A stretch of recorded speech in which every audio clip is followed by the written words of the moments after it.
Hello दोस्तों, मैं श्वेता परमार आप सभी का स्वागत करती हूँ प्रभात एग्जाम के यूट्यूब चैनल पर, जहाँ पर हम एक दूसरे से बात करते हैं यूपीएससी सीएससी से रिलेटेड अलग अलग स्टडी मटेरियल्स को लेकर। कभी हम आपके लिए मोटिवेशनल स्टोरीज भी लेकर आते हैं ताकि आपका मार्गदर्शन हो और आपकी हिम्मत भी बढ़े।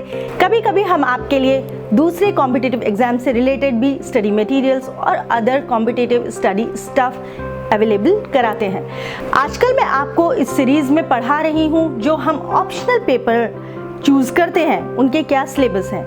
मैं आपको हिंदी के सिलेबस के बारे में बता चुकी हूँ, सोशियोलॉजी के सिलेबस के बारे में बता चुकी हूँ और आज मैं आपसे बात कर रही हूँ इंग्लिश लैंग्वेज के सिलेबस के बारे में। तो उसका क्या सिलेबस है वो आज मैं आपके साथ डिस्कस करूँगी। वो आप अच्छे से नोट कर लीजिएगा ताकि आपको कोई प्रॉब्लम ना आए और आप बहुत अच्छे से उसकी तैयारी कर सकें। पर उससे पहले प्लीज़ आप ये बेल आइकन प्रेस कर दीजिए दोस्तों, ताकि आपको नोटिफिकेशंस मिलते रहें, आप अपडेटेड रहें और कहीं पे भी कुछ छूट ना जाए। और अगर आप नए हैं तो please subscribe the channel and if you have already subscribed then it's perfectly okay. तो चलिए शुरू करते हैं आज हम इंग्लिश ऑप्शनल के सिलेबस के बारे में बात करना। तो दोस्तों, जो इंग्लिश ऑप्शनल आपका सब्जेक्ट है, इंग्लिश लैंग्वेज जो है मेंस का, उसका जो सिलेबस है वो 2 पेपर्स में होता है। ये आपको पता ही है that the syllabus consist of 2 papers always. और इसको इस तरीके से डिज़ाइन किया जाता है जो आपको ऐसा लगेगा कि शायद बहुत क्रिटिकल है या शायद हमें समझ में नहीं आ रहा है या हम किस तरीके से करें। तो आप ये सोच लीजिए कि अगर आपको पढ़ाई करनी है तो कुछ चीज़ें बहुत याद करनी है। तो किन पीरियड्स के बारे में आपको पढ़ाई करनी है जो काल रहा है इंग्लिश लिटरेचर का, वो है पेपर 1 में आपके आएगा 1600 से 1900 तक का और पेपर 2 में आएगा 1900 से 1990 तक का।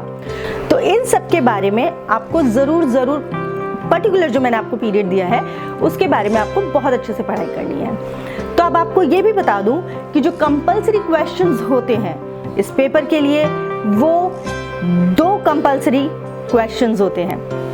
एक शॉर्ट नोट्स की तरह होते हैं क्वेश्चंस जो कि टॉपिक से रिलेटेड होते हैं जनरल स्टडी के, और जो सेकंड होता है वो बहुत क्रिटिकल एनालिसिस होता है अनसीन पैसेजेस का, चाहे वो प्रोज हो चाहे वो वर्स हो। तो बात करते हैं पेपर 1 के बारे में। इसके लिए आपको बहुत ज़्यादा नॉलेज चाहिए, बिल्कुल एडिक्वेट नॉलेज चाहिए जो कि आपको उन मूवमेंट्स के बारे में याद रखनी है जो उस दौरान हुई थी, जो पीरियड मैंने आपको बताया, जो आपने नोट कर लिया होगा। कौन से मूवमेंट्स थे वो और कौन से टॉपिक्स हैं वो नोट कर लीजिए। The Renaissance, Elizabethan and Jacobean drama, metaphysical poetry, the epic and the mock epic, new classicism, satire, the romantic movement, the rise of the novel, the Victorian age. तो ये तो है जो टॉपिक्स और मूवमेंट्स आपको अलग से ध्यान देने हैं, पढ़ने हैं, क्योंकि आ सकते हैं। पर अब हम बात करेंगे सेक्शन ए की, पेपर 1 के सेक्शन ए की। Please note it down. First, William Shakespeare, King Lear and the Tempest, John Donne, the following poems are important, please write it down.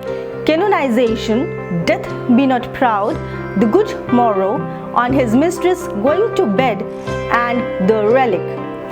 Another one is John Milton, Paradise Lost 1, 2, 4 and 9. Then Alexander Pope, The Rape of the Lock. Then William Wordsworth, जिनकी जो poems हैं वो ये हैं, Ode on Intimations of Immortality, Tintern Abbey, 3 years she grew, She dwelt among untrodden ways, Michael, Resolution and Independence, The world is too much with us, Milton, thou shouldst be living at this hour, and upon Westminster Bridge. Another one is Alfred Tennyson, जिनका है In Memoriam. दूसरे एक और poet जो है वो है Heinrich Ibsen, उनका है A Doll's House.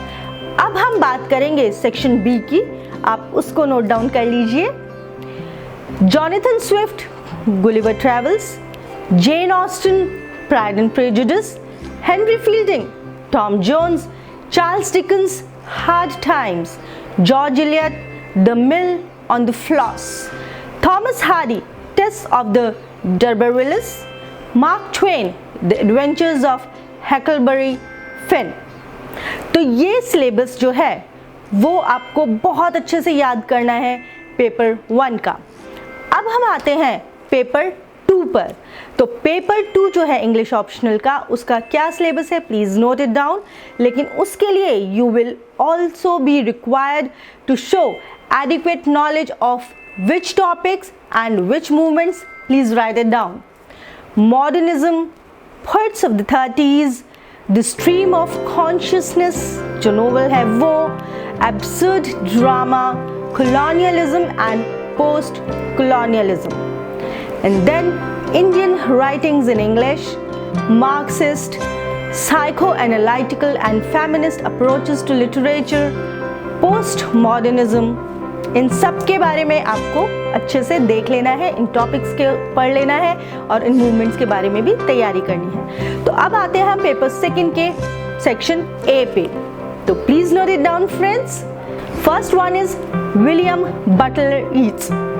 उनकी पोएम्स हैं Easter 1916, the Second Coming, a Prayer for my Daughter, Sailing to Byzantium, the Tower, Among School Children, Leda in the Swan, Meru, Lapis lazuli। Another poet is T.S. Eliot। उनकी poems हैं the Love Song of J. Alfred Prufrock, Journey of the Maggie, Burnt Norton। Another poet is W.H. Auden and the poems are Partition, Musi This Box Arts, In Memory of W.B. Yeats, Lay Your Sleeping Head My Love, The Unknown Citizen, Consider, Mondoseth Infants, The Shield of Achilles, September 1, 1939 and Petition। Now another poet is John Osborne, Look Back in Anger, Samuel Beckett, Waiting for the Godot, Philip Larkin जो है उनकी poems भी note कर लीजिए। Next Please Deceptions, Afternoons, Days and Mr Bleaney. अब आते हैं A.K. Ramanujan पर। A.K. रामानुजन की जो पोएम्स हैं वो भी आप नोट कर लीजिए। Looking for a Cousin, on a Swing, a River, of Mothers Among Other Things, Love Poem for Wife 1, Small Scale Reflections in Great House and then Obituary. तो ये जो सारी पोएम्स हैं ये आपको एंथोलॉजी में अवेलेबल हो जाएगी जो कि 20th सेंचुरी के इंडियन पोइट्स हैं उनकी। अगर आप देखेंगे उनको बहुत अच्छे से तो आपको पता चल जाएगा कि कैसे उन्होंने क्या किया, किन मूवमेंट्स में क्या हुआ and everything. So please note it down, you have to grab it very nicely. अब हम आते हैं पेपर 2 के सेक्शन बी पर। Please note it down. The first one is Joseph Conrad, Lord Jim, James Joyce, Portrait of the Artist as Young Men, D.H. Lawrence, Sons and Lovers, E.M. Foster's A Passage to India, Virginia Woolf, Mrs. Dalloway, Raja Rao, Kanthapura, V.S. Naipaul, A House for Mr. Biswas।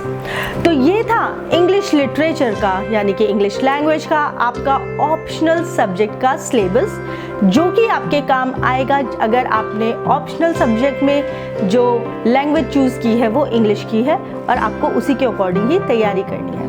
तो इसको बहुत अच्छे से आप तैयार कीजिएगा, पढ़िएगा और अगर आपको कोई भी डाउट है, कैसा भी डाउट है, आपको कुछ भी जानना है इससे रिलेटेड, तो please write it down in the comment area. I will be readily available to answer your queries as soon as possible. तो अभी मैं चलती हूँ दोस्तों, मिलूंगी फिर मैं आपसे यहीं प्रभात एग्जाम के यूट्यूब चैनल पर प्लीज़ जाने से पहले एक रिक्वेस्ट है, आप इसको सब्सक्राइब भी कर दीजिएगा और ये बेल आइकन भी प्रेस कर दीजिएगा। Thank you.